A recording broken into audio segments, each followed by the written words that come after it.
काय खेळ खेळायचो आम्ही. अगं आई, ही शर्मिष्ठा. शर्मिष्ठा ही वृंदा. आता शर्मिष्ठा कोण? तर माझी जी लांबची मामे बहीण आहे ना तिची मुलगी. आणि ही वृंदा कोण? तर आत्ता ज्याला तू धडकलीस त्या प्रसादची ही बायको.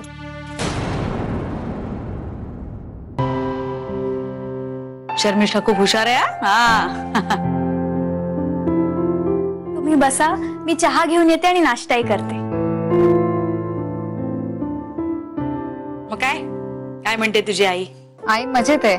तुमची नेहमी आठवण काढत असते. हा मग काय धमाल केली आम्ही. आणि तब्येत वगैरे कशी आहे तिची? सध्या तुझं काय चाललंय? ती ओके आहे. मी 12वी नंतर शिक्षण सोडून दिलं. I don't believe in academic education. Me convent मधून शिकले, त्यामुळे इंग्रजीचा तेवढा प्रॉब्लेमही नाही. जॉबही सहज मिळेल. इथल्या एका मोठ्या कंपनीमध्ये उद्या इंटरव्ह्यू आहे. रिसेप्शनिस्टचा जॉब आहे. हा जॉब तुला नक्की मिळेल. अजिबात घाबरू नकोस. एवढं चांगलं इंग्रजी येतं तुला. हा नाही मिळणार. आमची वृंदा ती पण खूप हुशार आहे. पण इंग्रजी थोडं कच्चं आहे. म्हणजे तिलाही तसं छान इंग्रजी येत नाही आणि आमच्या प्रसाराला तर अजिबातच येत. आता तू आलीयस ना, शिकव त्यांना. इंग्रजी यायला पाहिजे ग. इंग्रजी आलं ना की माणसाचा कसा असा रुबाब वाढतो. लहान असताना ना, म्हणजे प्रसाद लहान असताना मी त्याला फाडफाड इंग्रजी बोलायला शिकवायचे. पण आता तो मोठा झाला, लग्न झालं त्याचं, आणि माझ्याशी इंग्रजी बोलायचं विसरला तो.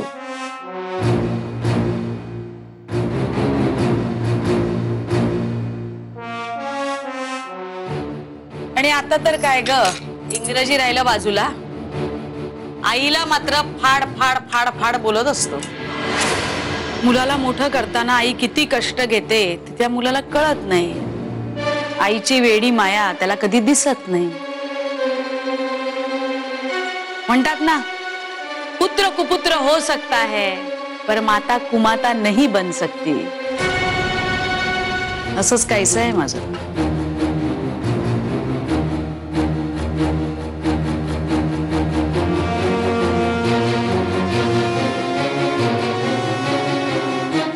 कैकेयीचं दुःख काय असेल हे आत्ता कळतंय मला.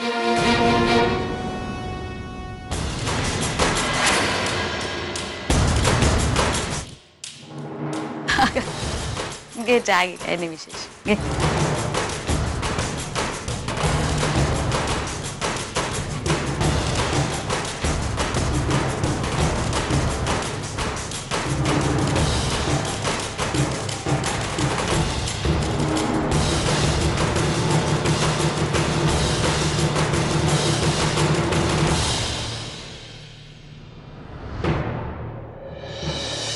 सुवर्णा, तरी मी तुला सांगितलं होतं, तरी तू मुद्दामूनच केलंस नाही का? मुद्दाम? मी मुद्दामून केलं? मुद्दामून केलेलं आहेस. हे बघ, पलंगावरती बसताना पाय झाडायचे असतात. हे मी तुला काल नव्याने सांगितलं नव्हतं नाही का? 10 वेळा सांगून झालाय, तरी तू तसंच वागलीस. म्हणून म्हणतोय तू मुद्दामून केलंस, मुद्दामून. हे बघा, मी तुम्हाला. वृंदा कुठे आहे? मला अजून चहा मिळाला नाही. वृंदा आता तिचं शिक्षण पूर्ण करणार आहे, त्यामुळे तुझा चहा तुझ्याच हाताने करून घ्यायची सवय कर. उलट आपल्याला तिची सेवा करायची पाळी आली. तिची सेवा, माय फूड. तिची सेवा वगैरे मी कधीच करणार नाही. आई कुठे ग? आईला कसं हे सगळं चालतं? आई ये, तुझी ओळख करून देते सगळ्यांबरोबर. ही शर्मिष्ठा, माझी लांबच्या नात्यातली मामे बहीण आहे ना, तिची ही मुलगी. ही माझी प्राची, धाकटी मुलगी. ये इकडे. ही सुवर्णा, माझी मोठी मुलगी. आणि हा लक्ष्मीकांत, माझा जावई. कुठे असता तुम्ही? इथेच असतो. काय माझ्या 5वीला पुजलंय ना त्याला, म्हणून इथेच असतो. माझ्या सासूबाई इतक्या प्रेमळ आहेत ना की यांच्यात मला माझी आईच दिसते. म्हणून सतत यांच्या पायाशी राहतो, डोळे भरून पाहतो आणि मी इथेच असतो. उत्कृष्ट इंग्रजी बोलते ती. सफाईदार. अरे वा, मग तुम्ही सुद्धा शिकून घ्या ना. सफाईदार फाडफाड इंग्रजी येतो मला. Thank you very much. Good morning. Thank you. Sorry. No problem. असंच तर असतं. कसं आहे, प्रसाद लहान होता ना तेव्हा मीच इंग्रजी शिकवायचे त्याला. म्हणूनच एवढा उजेड दिसतो. राजी जा बेटा, तिला सुदेशच्या खोलीत घेऊन जा. जा सुदेशच्या खोलीत का काय लागा जरा तुला, मराठीतच बोलले ना. जा तिला घेऊन जा. पण मला अजून चहा मिळाला नाहीये. मिळेल हा, चहा मिळेल तुला. जा हिला घेऊन जा. जा बेटा जा, आराम कर जा.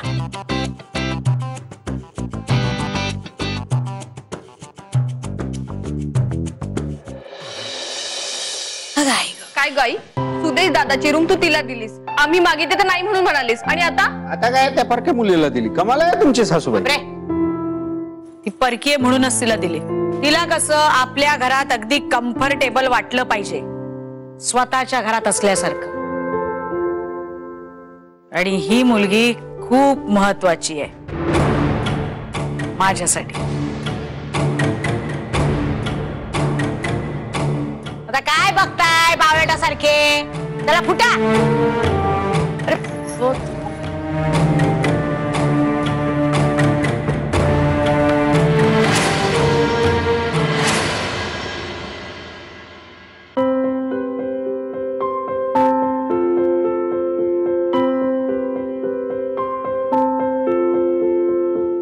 वृंदा काय आहे, तू स्वयंपाक करता करता अभ्यास करतेस? थांबवते सगळं, चल आधी तुझ्या बेडरूम मध्ये जाऊन अभ्यासाला बस. चल बाबा तुमच्यासाठी पाणी आणते. काही गरज नाही, तू सगळं काम इथंच ठेव आणि पहिली बाहेर चल. चल किचनच्या बाहेर हो. बाबा चहा तरी करते ना, अर्धाच कप करते. तुम्हाला आल्याचा आवडतो ना, तसा करते. अहो काही नाही, 2 मिनिटं लागतील फक्त. ठीक आहे कर.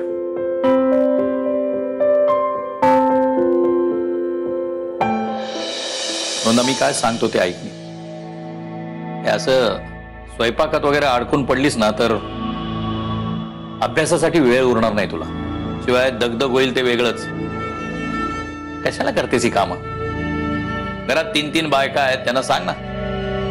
तसंही रिकामेच फिरत असतात त्या. तुझं अभ्यासाकडे दुर्लक्ष होईल. बाबा तुम्ही का काळजी करताय? काही अभ्यासाकडे वगैरे दुर्लक्ष होणार नाहीये माझं. आणि बाबा स्वयंपाक आणि घरकाम ह्या गोष्टी मला आवडतात म्हणून मी त्या करते. तुम्ही नका काळजी करू, मी दोन्ही गोष्टी सांभाळेन. बघ, या सगळ्यामुळं अभ्यासावरचं तुझं कॉन्सन्ट्रेशन कमी होईल असं मला वाटतं. तुला वाटतो तेवढा अभ्यासक्रम सोपा नाही. हो ते मला माहितीये. बघ वृंदा, मी सांगायचं काम केलं, ते ऐकून समजून घेण्याची जबाबदारी तुझी आहे.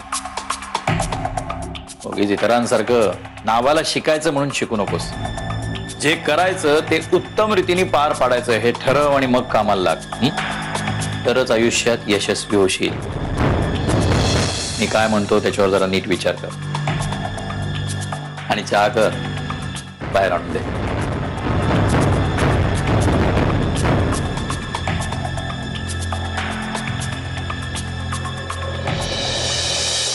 धरलं तर चावतं आणि सोडलं तर पळतं, अशी अवस्था आहे माझी. काही कळत नाहीये. ते करायला गेलं भलतच घडतंय. माझं डोकंच चालत नाहीये. डोकं फिरायची वेळ आलेली आहे माझी. काय करू काय नाही, काय कळत नाही. बरी आहेस ना? नाही, एकटीच हात हलवत बडबडतेस म्हणून म्हटलं. रामरक्षा म्हणत होते मी हळू आवाजात.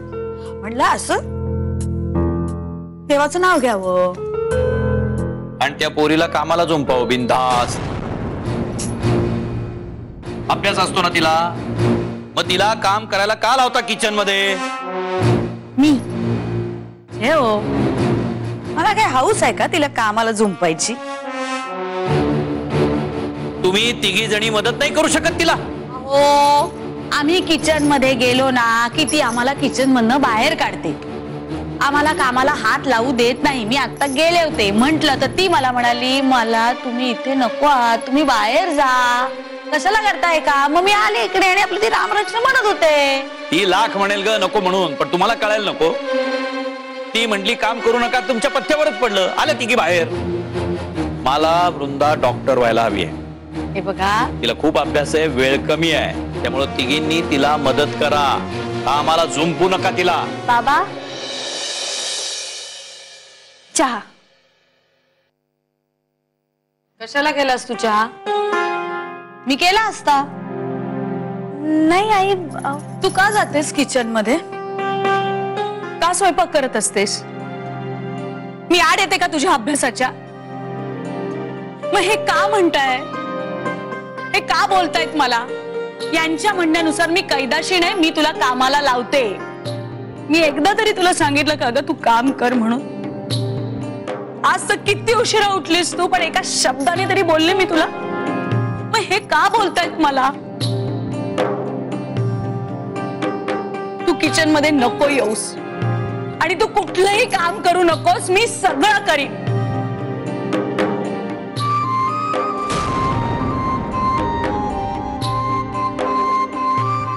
बाबा कशाला बोलता तुम्ही त्यांना? आता सगळं काही नीट होतंय ना, माझा अभ्यास सुद्धा सुरू आहे. तुम्ही का त्यांना दुखवताय? बाबा आणि खरंच मला काम करावं लागतं याचं मला काहीही वाईट वाटत नाही. बाबा हे बघा, आपल्या घरातलं वातावरण आता कुठल्याही परिस्थितीत वाईट झालेलं मला चालणार नाही. आणि बाबा खरंच आई मला अजिबात कामाला लावत नाही, मी करते कारण मला ते आवडतंय. तुम्हाला एक रिक्वेस्ट आहे बाबा, मी प्लीज जाऊन आईंची समजूत काढ. खरंच खूप दुखावल्या गेल्यात त्या आणि खरंच त्या मला काहीच काम सांगत नाही. ठीक आहे, तू शांत राहा, मी बघतो काय करायचं ते.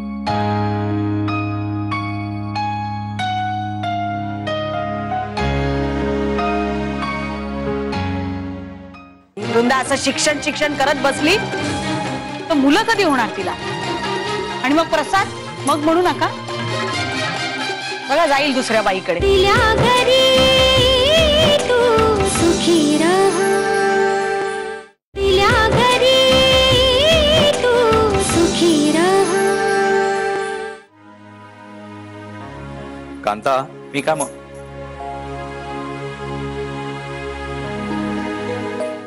हे काय लहान मुलीसारखी रुसतीये सुगीच? हा, तुला हे अजिबात शोभून दिसत नाही.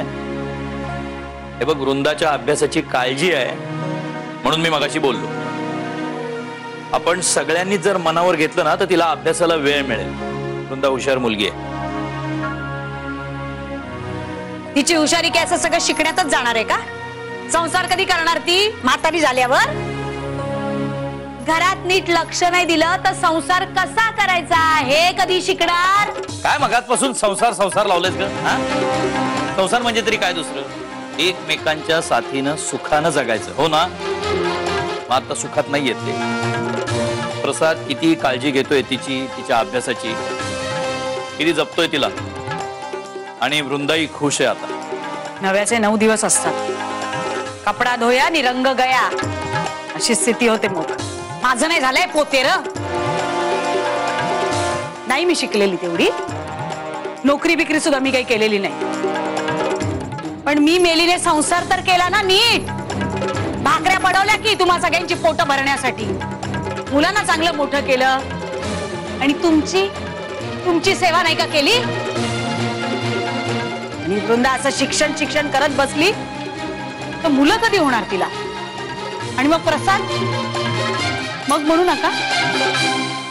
बघा जाईल दुसऱ्या बाईकडे. मूर्खासारखं काहीतरी बडबडू नकोस. हो आहे, मी मूर्ख आहे. म्हणा ना, मूर्खच म्हणा. मी सुद्धा दुनिया बघितली आहे हो सदानंदराव.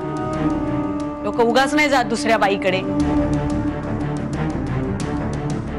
आपल्या घरातलं वातावरण आता कुठल्याही परिस्थितीत वाईट झालेलं मला चालणार नाही. हे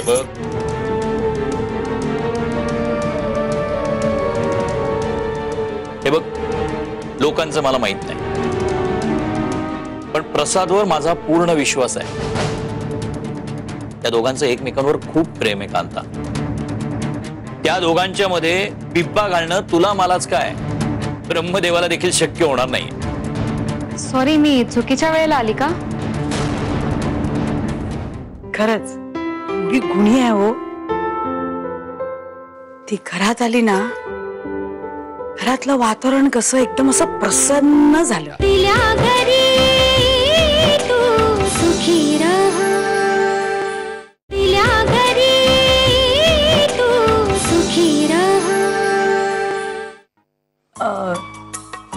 नाही ग, नाही. हे आणि आम्ही असेच बोलत होतो. नेहमीच असे बोलत असतो. हे नाहीये. अहो, ही शर्मिष्ठा माझी जी दूरच्या मामे बहिणीची मुलगी. हो, यायच्या आधी ना त्यांना सांगितलं होतं. त्यांचं मेमरी कार्ड एकदम मस्त आहे. कशी आहेस मुली? फाईन. आणि आई वडील? They are fine too. अरे वा, आपल्या वृंदासारखं हिचं इंग्लिश चांगलं आहे की. हो, म्हणजे काय? अहो, वृंदापेक्षा जास्त चांगलं इंग्रजी बोलते ती. एकदम फाड फाड. अगं, हिला ना इंटरव्ह्यूला जायचं होतं. कुठे जायचंय? ऍक्च्युली मी तेच विचारायला आले होते की हा ऍड्रेस कुठचा आहे. अगं, इथे जायचं असेल तर तुला लोकलच पकडावी लागेल. बघ, आपल्या इथं बाहेर पडलीस ना की थोडं चालत गेलीस की डाव्या बाजूला एक हॉटेल लागेल. 2 मजली हॉटेल आहे. तिथनं पुढे जायचं आणि पहिला राईट टर्न घ्यायचा. ओके, तिकडनं उजवीकडे वळून थोडी चालत गेलीस की चौक लागेल. चौकात लगेच डावीकडे वळायचं. डावीकडे वळून साधारण 20 पावलं गेलीस की पानाची टपरी लागेल. त्याला लागूनच एक गल्ली आहे डावीकडं. तिथनं गेलीस की समोर स्टेशन. हा, अहो, पण मला हा एरिया तेवढा ओळखीचा नाहीये, त्यामुळे मी स्वतः शोधत जाईन. चालेल? नाही तर सरळ असं कर ना, आपल्या इथनं बाहेर पडलीस, नाक्यावरनं डावीकडे वळलीस की बस स्टॉप लागेल. तिथं 42 नंबरची बस पकडायची. बसमध्ये बसलीस ना की पाचवा स्टॉप या ऑफिसचा स्टॉप आहे. तिथं उतरायचं सरळ. किंवा एक काम कर, ती बस दे सोडून 44 नंबरची बस पकड. ती लिमिटेड आहे. स्टॉप पाशीच पहिला स्टॉप येईल बघ, तिथेच उतर लागेल. कळलं? नाही बरं, मग असं कर ना, सोप्पा मार्ग सांगतो. आपल्या इथनं बाहेर पडलीस की उजवीकडे वळल्या वळल्या रिक्षा स्टँड लागतो. रिक्षेवाल्याला 10 रुपये दे, तो सरळ स्टेशनला सोडेल तुला. आलं का लक्षात? स्टेशनवरनं सरळ लोकल पकड. हा, ऍक्च्युली हे थोडं कन्फ्युजिंगच आहे, त्यामुळे मी स्वतः शोधत जाईन. तू काही जाऊ नकोस, म्हणजे एकटी जाऊ नकोस. मी प्रसादला पाठवते तुझ्या बरोबर. अगं मावशी, कशाला? मी जाईन ना. अगं, तर त्याच्यात काय आहे? मी सांगते ना त्याला, तो येईल तुझ्या बरोबर. आणि हा, इंटरव्ह्यूला जाशील ना, जरा तयारीत जा. छान कपडे बिपडे घालून जा. काय जॉब मिळाला पाहिजे ना. आणि जायच्या आधी देवाला छान हात जोडून प्रार्थना कर म्हणून जॉब मिळू दे. जा जा. ती गोड मुलगी आहे ने, अगदी नक्षत्रासारखी आहे. खरंच एवढी गुणी आहे हो. ती घरात आली ना, घरातलं वातावरण कसं एकदम असं प्रसन्न झालं. एका त्याचा पायगुण असतो नाही तसा. अगं, पण ही मुलगी तुला आपल्या घरात यायलाही नको होती, हो की नाही? मग तिचा पायगुण तुला आता चांगला वाटायला लागला. आश्चर्य आहे. परिस्थिती बदलली ना सदानंदराव, की सगळं काही बदलतं. मी प्रसादला भेटून येते, सांगायला पाहिजे ना.